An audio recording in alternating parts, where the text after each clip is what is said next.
President Donald Trump's decision to end a provision of the Affordable Care Act that was benefiting roughly 6 million Americans helps fulfill a campaign promise, but it also risks harming some of the very people who helped him win the presidency.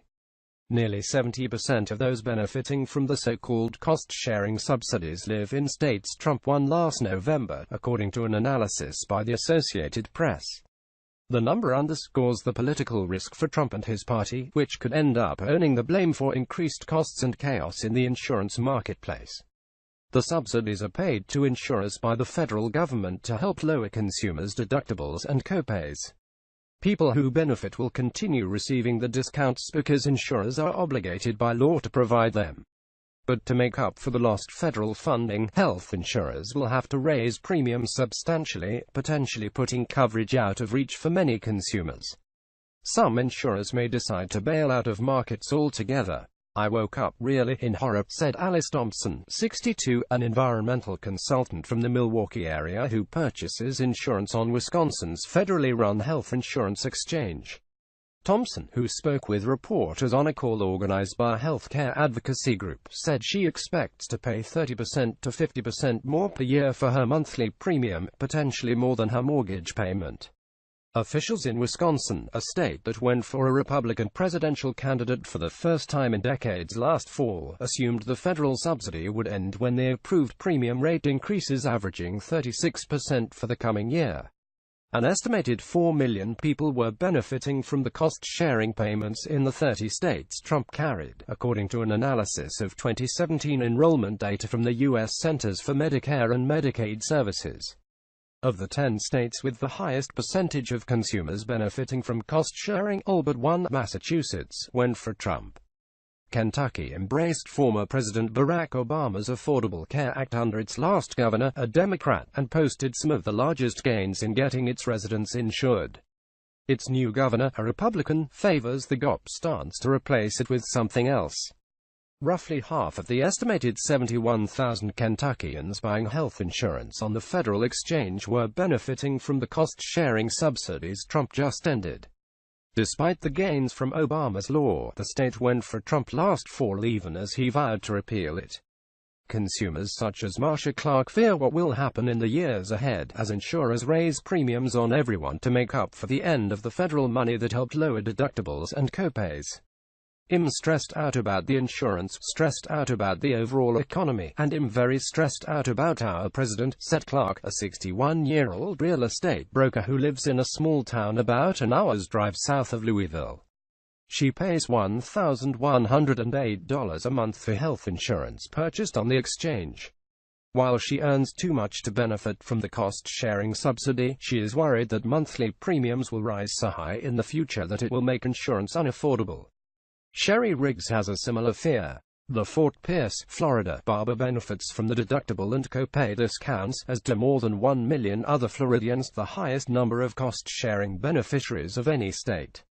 She had bypass surgery following a heart attack last year and pays just $10 a visit to see her cardiologist and only a few dollars for the medications she takes twice a day. Her monthly premium is heavily subsidized by the federal government, but she worries about the costs soaring in the future. Florida, another state that swung for Trump, has approved rate increases averaging 45%. "Probably for some people it would be a death sentence," she said. "I think it's kind of a tragic decision on the president's part. It scares me because I don't think he'll be able to afford it next year." Rates already were rising in the immediate aftermath of Trump's decision. Insurance regulators in Arkansas, another state that went for Trump, approved premium increases on Friday ranging from 14% to nearly 25% for plans offered through the insurance marketplace. Had federal cost-sharing been retained, the premiums would have risen by no more than 10%. In Mississippi, another state Trump won, an estimated 80% of consumers who buy coverage on the insurance exchange benefit from the deductible and copay discounts, the highest percentage of any state.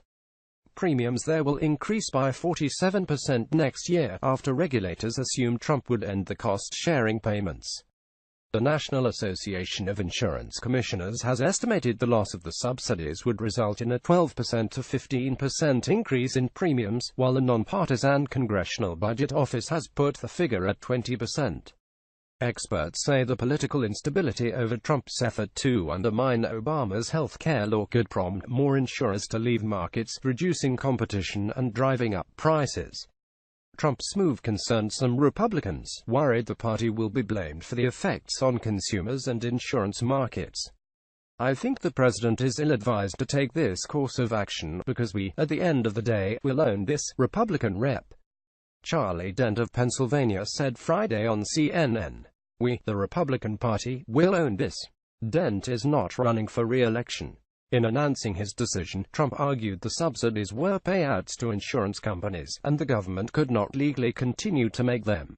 The subsidies have been the subject of an ongoing legal battle because the health care law failed to include a congressional appropriation, which is required before federal money can be spent. The subsidies will cost about $7 billion this year. Many Republicans praised Trump's action, saying Obama's law has led to a spike in insurance costs for those who have to buy policies on the individual market. Among them is Republican Rep. Andy Biggs of Arizona, a state Trump won. An estimated 78,000 Arizonans were benefiting from the federal subsidies for deductibles and copays. While his actions do not take the place of real legislative repeal and revitalization of free market health care, Sonoma, Calif. Reuters fierce winds were expected to stir wildfires and test firefighters on Saturday in Northern California, where the most lethal outbreak of wildfires in state history has killed 35 people and forced more than 90,000 residents from their homes. The wind-driven blazes, which erupted on Sunday night in the heart of California's renowned wine country, north of San Francisco, have destroyed an estimated 5,700 homes. A total of 17 major wildfires encompassing several smaller blazes merged together had consumed nearly 222,000 acres of dry brush, grasslands and trees across 8 counties. Ground crews on Friday gained ground on the wildfires on Friday as they raced to clear drought-parched vegetation along the southern flanks of fires, removing highly combustible fuels adjacent to populated areas before extreme heat and winds were forecast to revive over the weekend. Winds were to intensify overnight and into Saturday with gusts of up to 55 miles per hour, 90 kilometers per hour, along with 10% humidity, the service warned. If new fires start, they could spread extremely rapidly, said Brooke Bingaman, a National Weather Service meteorologist in Sacramento, California, in a video posted on Facebook. "Those fuels are super dry right now. This also could cause problems for the current wildfires and the firefighters who are trying to suppress them." Wildfire ripped through the Sonoma County town of Santa Rosa, where whole neighborhoods were reduced to landscapes of gray ash, smoldering debris and burned-out vehicles. The 35 confirmed fatalities, 19 in Sonoma County, mark the greatest loss of life from a single fire event on record in California, surpassing the 29 deaths from the Griffith Park fire of 1933 in Los Angeles. Some victims were asleep when flames engulfed their homes, and many survivors had only minutes to flee. With 235 people still missing on Friday in Sonoma County alone, and rubble from thousands of incinerated dwellings yet to be searched, authorities have said the number of fatalities from the so-called North Bay fires would likely climb. The fires have thrown California's wine-producing industry, and related tourism, into disarray at the end of the region's annual grape harvest, damaging and destroying at least a dozen Napa Valley wineries. Some 45 search and rescue teams and 18 detectives were deployed to scour obliterated neighborhoods for victims. More than 90,000 residents have been evacuated, said Jamie Williams, a spokeswoman for the California Department of Forestry and Fire Protection. Governor Jerry Brown planned to visit the area with California's 2 U.S. senators on Saturday. "We'll keep working day and night with our local and federal partners to fight these fires and help residents get back on their feet in these trying times," he said in a statement. Officials have said power lines toppled by gale force winds the first night may have sparked the conflagration, though the official cause remained under investigation. The picturesque town of Calistoga, at the northern end of Napa Valley, faced one of the biggest remaining hazards. Its 5,000-plus residents were ordered from the homes on Wednesday night as a fierce blaze dubbed the Tubbs Fire crept to within 2 miles (3.2 kilometers) of city limits. On Friday, fires raged along mountain ridges overlooking Calistoga, threatening to rain embers onto the resort and spa destination if strong winds blow out of the north as predicted, CAL FIRE spokesman Dennis Rain said. "It's surreal. It's eerie," Mayor Chris Canning told a local ABC affiliate as he surveyed the empty town on Friday. "It's calm now and it's giving CAL FIRE an opportunity